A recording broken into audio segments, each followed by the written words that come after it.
दोस्तों इस वीडियो में आप देखेंगे एक्शन एडवेंचर से भरपूर एक जबरदस्त रसियन मूवी की कहानी। ये फिल्म आप लोगों का भरपूर मनोरंजन करेगी, इसलिए वीडियो को पूरा आखिरी तक जरूर देखें। चलिए अब कहानी शुरू करते हैं। फिल्म की शुरुआत में 13वीं सदी के रूस की पहाड़ी पर बसा हुआ एक गाँव दिखाया जाता है, जहाँ गाँव की मुखिया की पत्नी अपने दोनों बेटों मार्टिन और इवान को रोज की तरह जंगल में लड़ाई और शिकार का अभ्यास करने भेजती है। मुखिया दोनों को तलवारबाजी से लेकर तीरंदाजी तक का प्रशिक्षण देता है। इस तरह हर रोज अभ्यास करते हुए धीरे धीरे मार्टिन और इवान जवान हो जाते हैं। एक दिन गांव के लोग मुखिया से कहते हैं, सरदार होजो हमारे गांव पर अपना दावा करता है। उसके आदमी कभी हमारे मवेशी तो कभी हमारी फसलें जला देते हैं। आप उससे हमारे गांव से कब्जा छोड़ने के लिए क्यों नहीं कहते? हमारे गांव पर हम गांव वालों का अधिकार है, ना कि उसका। मुखिया कहता है, मैं चाहकर भी ऐसा नहीं कर सकता। पहले वो मेरी तरह एक आम इंसान था और मेरे साथ ही शिकार और लड़ाई में शामिल होता था, पर अब वो अपनी खुद की सेना का सरदार है और अपने क्षेत्र पर राज करता है। इस पर गांव का वो आदमी कहता है, फिर ऐसे कब तक चलेगा? मुखिया कहता है, हम उसको सामूहिक बैठक में बुलाकर इस बारे में बात करने की कोशिश करेंगे। मुखिया के दोनों बेटे मार्टिन और इवान भी ये बातें सुन रहे होते हैं। तो अब मुखिया इवान से कहता है, सरदार होजो के क्षेत्र में कोई बड़ा भालू देखा गया है। वो उसको मारने के लिए जंगल में उसकी तलाश करने आ रहे हैं और इसके लिए उन्हें किसी ऐसे आदमी की मदद चाहिए जो जंगल के चप्पे चप्पे पर वाकिफ हो।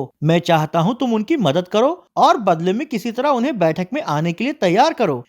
पिता की बात मानकर इवान अपने भाई मार्टिन के साथ जंगल में भालू की खोज पर निकले सरदार होजो और उनके आदमियों को रास्ता दिखाने के लिए जाता है। वहां जंगल में थोड़ी दूर चलने पर उन्हें भालू की आवाज सुनाई देती है। तो इवान घोड़े से उतर जाता है और सबसे कहता है, यहाँ से हम सबको बिना घोड़े के ही आगे बढ़ना होगा, ताकि हम लोग भालू के अचानक होने वाले हमले से सतर्क रह सकें। ये सुनकर बाकी सभी लोग तो घोड़े से उतर जाते हैं, लेकिन सरदार होजो की लड़की जिनी उसकी बात नजरअंदाज करते हुए अकेले ही घोड़े पर बैठकर जंगल में आगे बढ़ जाती है। वो अकेले ही भालू का शिकार करके अपनी बहादुरी दिखाना चाहती है, इसलिए जंगल के बीचों बीच पहुंचकर वो अपने घोड़े से उतर जाती है और भालू के तलाश में दबे पांव आगे बढ़ने लगती है। लेकिन तभी जमीन में बने एक बड़े सुराख के जरिए वो भालू की मान में गिर जाती है। उस गहरी मान से निकलना मुश्किल होता है, इसलिए खतरा भांपकर वो सींग बजाती है। तो सींग की आवाज सुनकर इवान उसे ढूंढने लगता है।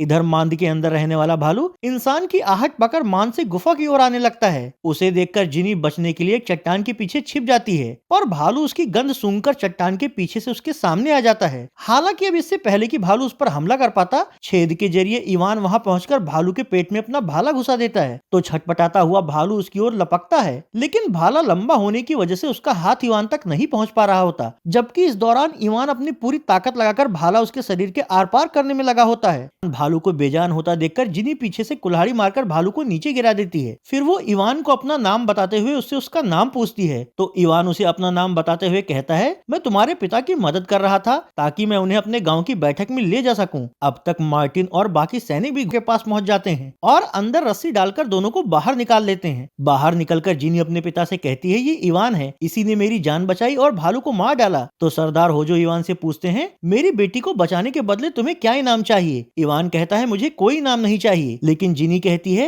ये आपको गांव की सामूहिक बैठक में बुलाना चाहता है। मौका देखकर इवान कहता है, हाँ, मैं अपने पिता की तरफ से आपको ग्राम सभा की बैठक में बुलाना चाहता हूँ। इस पर होजो नाराज होते हुए कहता है, तुम्हारा दिमाग खराब हो गया है क्या? मैं एक क्षेत्र का सरदार हूँ और तुम लोग आम आदमी हो, मैं तुम लोगों की बैठक में क्यों शामिल होऊंगा? इवान कहता है, क्योंकि हम लोग आजाद हैं और आपके लोग हमारे गांव पर दावा करते हैं। उसकी इस बात से भड़ककर होजो का सेनापति उसकी ओर लपकता है, लेकिन होजो उसे रोककर इवान से कहता है, अभी तुम लोग यहाँ से वापस अपने गांव जाओ। अगर बैठक में आना भी होगा तो मैं अपनी मर्जी से आऊंगा। तो दोनों भाई यहाँ से अपने गांव वापस लौट जाते हैं। वहीं जिनी को इवान पसंद आ जाता है, इसलिए अपने घर लौटने के बाद भी वो उसके बारे में ही सोच रही होती है और उससे मिलने के लिए अपने घर से बाहर निकलने लगती है। लेकिन उसके पिता सरदार होजो उसे देख लेते हैं और पूछते हैं, तुम घर से बाहर कहाँ जा रही हो? तो जिनी बहाने बनाते हुए कहती है, कहीं नहीं, बस यूं ही घर से बाहर घूमने जा रही थी, पर आप मुझे कभी अकेले जाने ही नहीं देते, यहाँ तक कि आपने मुझे कभी जबूती गाँव में भी नहीं जाने दिया। होजो कहता है, हाँ, क्योंकि तुम मेरी बेटी हो और मैं तुम्हें किसी खतरे में नहीं डालना चाहता। जिनी कहती है, अगर उस गाँव के लोगों से मुझे खतरा होता तो आज इवान मुझे क्यों बचाता? इस पर सरदार कहता है, बहस मत करो और अपने कमरे में जाओ। हालांकि उदास जिनी जैसे ही अपने कमरे में जाती है, उसे वहां इवान दिखता है, जिससे कि वो चौंक जाती है। पर इवान उसे चुप कराते हुए कहता है, वो खिड़की से यहाँ आया है क्योंकि वो उसे पसंद करता है। ये सुनकर जिनी खुश हो जाती है और इवान से कहती है, मैं भी तुमसे मिलकर तुम्हारा गाँव देखना चाहती थी, पर मेरे पिता मुझे यहाँ से बाहर नहीं निकलने देते। तो इवान उसकी वेशभूषा बदलवाकर उसे खिड़की से बाहर निकालता है और सबकी नजरों से बचते हुए उसे उसके किले से बाहर ले जाता है। फिर वहां से वो वो उसे अपने साथ घोड़े पर बिठाकर अपने गांव लिए जाता है। उस समय उसके गांव में सांस्कृतिक आयोजन चल रहे होते हैं। पहली बार ये सब देख रही जिनी को गांव में आकर काफी अच्छा लगता है। वहाँ इवान उसे अपने परिवार वालों से भी मिलवाता है। उनसे मिलकर जिनी को काफी अपनापन महसूस होता है। फिर कुछ देर वहाँ गुजारने के बाद इवान उसे वापस ले जाकर चुपचाप उसके किले के बाहर छोड़ देता है, जहाँ दोनों एक दूसरे से अपना प्यार का इजहार करते हैं। फिर यहाँ से जब वो वापस अपने गाँव लौटता है तो उस समय उसकी माँ और मार्टिन की पत्नी उनके चाचा के साथ दूसरे गाँव में अपने रिश्तेदार के पास जा रही होती है। जाते वक्त मुखिया अपने भाई से कहता है, जब तक तुम लोग इन सबको लेकर वहाँ से वापस लौटोगे तब तक उम्मीद है कि बैठक में कोई समाधान निकल आए। फिर इन लोगों के जाने के कुछ देर बाद इवान अपने भाई मार्टिन तथा गांव के लोहार के साथ जंगल में शिकार करने के लिए जाता है। इस दौरान उन्हें वहाँ डरी सहमी हुई दूसरे गांव की एक लड़की मिलती है। मार्टिन उससे पूछता है क्या हुआ, तो वो लड़की कहती है हमारे गाँव पर मंगोलों ने हमला करके उसे जला दिया, जिसमें काफी लोग मारे गए और बाकियों को वो लोग पकड़ ले गए। ये सुनकर मार्टिन चौंकते हुए पूछता है मेरी पत्नी और मेरी माँ भी आज वहाँ गई थी, उनका क्या हुआ? वो लड़की कहती है पता नहीं। तो इवान और मार्टिन उससे कहते हैं तुम जल्दी से जाकर इस घटना की जानकारी मेरे गांव वालों तक पहुंचा दो, तब तक हम लोग तुम्हारे गांव में जाकर देखते हैं। ये कहकर इवान अपने भाई और लोहार के साथ उस लड़की के गांव जाता है। वहां चारों ओर हमले में मारे गए लोगों की लाशें और उनके घरों के जले हुए मलबे पड़े होते हैं। इससे घबराकर ये लोग वहां अपने परिवार को ढूंढने लगते हैं। तभी उनकी नजर बुरी तरह जख्मी पड़े उनके चाचा पर पड़ती है। तो मार्टिन और इवान उनके पास जाते हैं, जहाँ उनका चाचा उनसे कहता है तुम्हारी माँ और मार्टिन की पत्नी बाकी गाँव की लड़कियों के साथ मंगोलों के कब्जे में है। इस पर दोनों भाई उनसे इस घटना के बारे में और जानकारी पूछते हैं। हालांकि तब तक वो मर जाते हैं। अब मार्टिन इवान से कहता है पहले हमें वापस अपने गांव चलना होगा। तो इवान कहता है नहीं, हमारे पास ज्यादा वक्त नहीं है, पहले हमें अपनी माँ और आपकी पत्नी को बचाना है। तो इवान की बात मानकर मार्टिन और लोहार उसके साथ जंगल के पार मैदान में डेरा डाले हुए मंगोल सैनिकों की छावनी की ओर जाते हैं। अब तक रात हो चुकी होती है। वहाँ पहुंचकर इवान कहता है अच्छी बात यह है कि यहाँ मंगोलों के कुछ ही डेरे दिख रहे हैं, इसका मतलब यहाँ कुछ ही मंगोल सैनिक होंगे, इसलिए हम बेहद सावधानी से जाकर कैदियों को आजाद करेंगे। तो अब ये लोग अपने हथियार वहीं छिपाकर दबे पांव डेरे के पास जाते हैं, जहां मंगोल सम्राट चंगेज का लड़का बंदियों को एक एक करके अपने मजे के लिए तीर मार रहा होता है और हर एक कैदी को मारने के बाद उसके सैनिक भाड़े में कैद किए गए दूसरे बंदियों को उसके सामने लाते थे। मार्टिन, लोहार और इवान छिपकर ये सब देख रहे होते हैं। वहीं मंगोल सैनिक बाड़े में कैद लड़कियों और औरतों को भी अपना शिकार बनाने के लिए निकाल रहे होते हैं, जिसमें इवान और मार्टिन की माँ भी होती है। उन्हें देखकर मार्टिन इवान से कहता है तुम उन सैनिकों से हमारी माँ को छुड़ाओ, तब तक हम बाड़े में कैद किए गए बाकी गाँव वालों को आजाद करते हैं। तो इवान अपनी माँ को छुड़ाने चला जाता है, जबकि इधर मार्टिन और लोहार बाड़े की रखवाली कर रहे मंगोल सैनिकों को मार के बाड़े में बंदी बनाए गए गांव वालों को आजाद कर देते हैं। वहीं दूसरी ओर कुछ मंगोल सैनिक इवान की मां को ले जाकर मंगोल सम्राट चंगेज के बेटे के सामने बांध देते हैं। तो वो उसका शिकार करने के लिए भी तीर अपनी कमान पर चढ़ा लेता है। हालांकि अब इससे पहले कि वो उन्हें तीर मार पाता, इवान अपनी कुल्हाड़ी से उस पर हमला करके उसे नीचे गिरा देता है। अब तक मार्टिन भी उनके पास पहुंच जाता है और दोनों भाई मिलकर अपनी माँ और गाँव के एक लड़ाके को बंधन से खोलकर उन्हें आजाद कर देते हैं। लेकिन इस दौरान चंगेज का बेटा उठ खड़ा होता है और दोनों भाइयों से भिड़ जाता है। तो इवान और मार्टिन की मां अपने बेटे को बचाने की कोशिश करने लगती है। हालांकि इस दौरान वो चंगेज के बेटे की तलवार से घायल हो जाती है। इससे गुस्साए इवान और मार्टिन उसे अपनी कुल्हाड़ी से मार डालते हैं और फिर अपनी मां तथा बाकी गाँव वालों को वहां से लेकर भागते हैं। हालांकि अब तक डेरे में मौजूद बाकी मंगोल सैनिकों को भी इस घटना की जानकारी हो जाती है, तो वो सैनिक उन सबको पकड़ने के लिए उनके पीछे लग जाते हैं। ये देखकर इवान और लोहार बाकी गाँव वालों को मार्टिन के साथ वहाँ से भागने को कहकर खुद मंगोल सैनिकों से लड़ने लगते हैं। उधर मार्टिन गांव वालों को लेकर जंगल के रास्ते भाग रहा होता है। थोड़ी देर में मौका देखकर इवान और लोहार भी भाग निकलते हैं और सबके साथ जंगल की झुरमुट के पीछे बनी एक सुरंग में छिप जाते हैं। वहीं मंगोल सैनिक अब भी उन्हें ढूंढ रहे होते हैं, पर वो लोग उनके हाथ नहीं लगते। गुफा के अंदर अपनी घायल माँ को देखकर इवान और मार्टिन बहुत दुखी हो जाते हैं। तो उनकी माँ उनसे कहती है मैं ज्यादा देर जिंदा नहीं रहूंगी, पर तुम लोगों को कैसे भी करके इन मंगोल आक्रमणकारियों से हमारे गाँव को बचाना होगा। ये कहकर वो बेचारी मर जाती है। इसके कुछ देर बाद यहाँ से दोनों भाई और उनके साथ के बाकी लोग माँ की लाश लेकर सुबह तक अपने गांव लौट जाते हैं। फिर सुबह होने पर जब सम्राट चंगेज अपनी सैनिकों के साथ अपने डेरे पर वापस आता है, तो वहाँ अपने बेटे की लाश देखकर वो गुस्से से भर जाता है। उसका सेनापति उनसे कहता है सम्राट मुझे माफ करें, सुबह जब तक हम लोग यहाँ पहुँच पाते तब तक ये सब हो चुका था। तो अब बेटे की मौत से दुखी चंगेज उसकी लाश के पास बैठकर विलाप करता है। इसी दौरान उसे वहाँ इवान का लॉकेट मिलता है। तो अपने आदमियों से इस लॉकेट के जरिए उसके बेटे को मारने वाले के बारे में पता लगाने आने को कहता है। अगली सीन में मुखिया का जबूती गाँव दिखाया जाता है, जहाँ अपनी पत्नी की मौत से दुखी मुखिया अपने बेटों के साथ मिलकर उनका अंतिम संस्कार करता है। इसके कुछ देर बाद सरदार होजो घोड़े पर सवार होकर अपने सैनिकों के साथ वहाँ आता है और गाँव वालों से कहता है, तुम्हारे मुखिया ने मुझे बैठक के लिए बुलाया था, लेकिन मैं यहाँ अपनी मर्जी से आया हूँ और मैं तुम लोगों से बताना चाहता हूँ कि तुम्हारा ये गांव भी हमारे क्षेत्र का हिस्सा है। मुखिया उसकी इस बात का विरोध करता है और कहता है, ये गांव आजाद है और इस पर हम गांव वालों का अधिकार है। इस पर होजो कहता है, मंगोलों की सेना हमारे क्षेत्र के कुछ दूरी पर अपना डेरा डाल चुकी है, ऐसे में सिर्फ मैं ही अपनी सेना के साथ उनका मुकाबला करके इस गाँव वालों को बचा सकता हूँ, वरना मंगोलों की सेना बाकी क्षेत्रों की तरह तुम्हारे इस गाँव को भी तहस नहस कर देगी और तुम मुट्ठी भर गाँव वाले उनका मुकाबला नहीं कर पाओगे। उसकी ये बात सुनकर मार्टिन उससे कहता है, अगर तुम्हें अपने लोगों की ताकत पर इतना भरोसा है तो हम दोनों भाइयों में से किसी एक से अपने सबसे ताकतवर आदमी को लड़ा कर देखो। अगर तुम्हारा आदमी जीत गया तो हमारा ये गांव तुम्हारे अधिकार में रहेगा, पर अगर वो हारा तो हमारा ये गांव आजाद रहेगा। होजो उसकी ये शर्त मान लेता है और उसके पिता से कहता है, अगर तुम्हारे बेटे ये शर्त हारते हैं तो उन्हें मेरे घर पर सेवक का काम करना पड़ेगा। मुखिया कहता है, ठीक है, लेकिन अगर तुम ये शर्त हारते हो तो तुम्हें अपनी सेना लेकर हमारे साथ मंगोलों के खिलाफ लड़ना पड़ेगा। होजो इसके लिए तैयार हो जाता है तो मुखिया अपने छोटे बेटे इवान को उनके आदमी से लड़ने के लिए कहता है, जबकि होजो उससे लड़ने के लिए अपने सेनापति को आगे करता है। फिर दोनों में लड़ाई शुरू हो जाती है, जिसमें इवान कुल्हाड़ी से तथा सेनापति तलवार से लड़ता है। दोनों एक दूसरे के वार से बचते हुए एक दूसरे को नीचे गिराने की कोशिश कर रहे होते हैं। अब इस लड़ाई के दौरान ही सेनापति इवान के हाथ से उसकी कुल्हाड़ी गिरा देता है, पर इवान बड़ी ही फुर्ती से अपनी कुल्हाड़ी उठाकर उसके हैंडल से सेनापति के पैरों पर हमला करता है। इससे सेनापति घुटनों पर गिर तो जाता है, लेकिन वो इवान का गला पकड़ लेता है। हालांकि इवान उसे नीचे ढकेलते हुए कुल्हाड़ी उसके गर्दन पर ले जाकर रोक देता है। अब क्योंकि इवान ये लड़ाई जीत चुका होता है, इसलिए मुखिया होजो से कहता है, अपना वादा याद रखना और शर्त के मुताबिक मंगोलों के खिलाफ लड़ाई में अपनी सेना के साथ हमारी ओर से लड़ना। हालांकि होजो अपनी बात से मुकरना चाहता है, लेकिन गांव वालों के सामने शर्त हार जाने की वजह से मजबूरी में वो इसके लिए तैयार हो जाता है।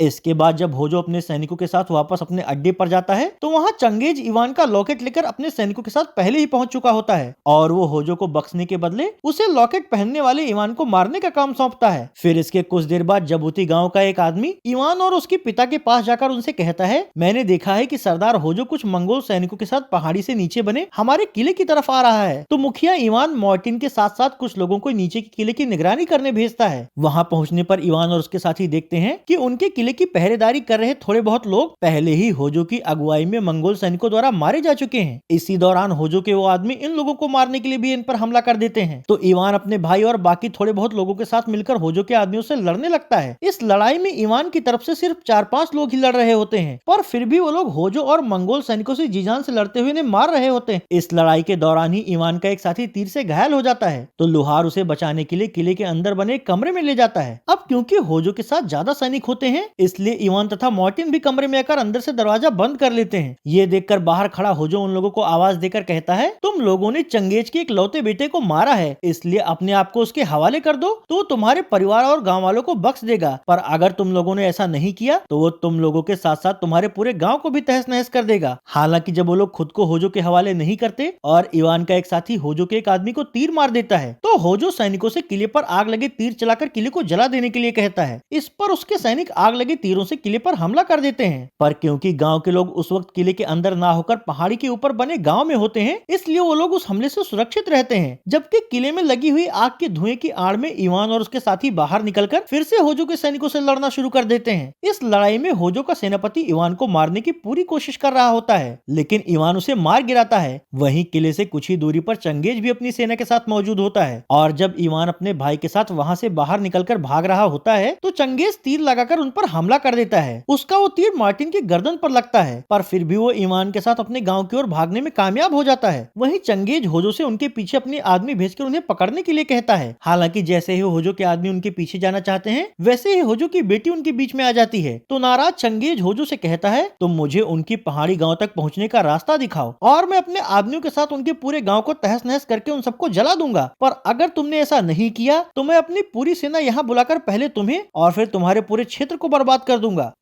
अगले सीन में इवान और उसके साथियों को दिखाया जाता है, जो गांव पहुंचकर अपने पिता से कहता है, होजो मंगोल सम्राट चंगेज के साथ है, उसने हमारे किले पर हमला किया था, जल्दी हो यहाँ भी आ जाएगा। इसी दौरान चंगेज के जहर भरे तीर से घायल मार्टिन की हालत बिगड़ने लगती है, तो सभी उसे उठाकर घर के अंदर ले जाते हैं। हालांकि इससे पहले कि वो लोग उसे बचाने के लिए कुछ कर पाते, वो अपने भाई से ये कहकर मर जाता है, समय बहुत कम है, इसलिए गाँव वालों को बचाओ। मार्टिन की मौत से सभी लोग बहुत दुखी होते हैं। तभी जिनी वहाँ आती है, तो इवान गुस्से में उससे कहता है, मेरी भाई की मौत की जिम्मेदार तुम्हारे पिता हैं, उनकी वजह से ही हमारा पूरा गांव खतरे में है, इसलिए तुम यहाँ से चली जाओ। तो जिनी कहती है, मैं अपने पिता का समर्थन नहीं करती, वो अपनी सत्ता बचाने के लिए डर के मारे चंगेज का साथ दे रहे हैं। उसकी बात सुनकर इवान उसे गांव में रहने की इजाजत दे देता है।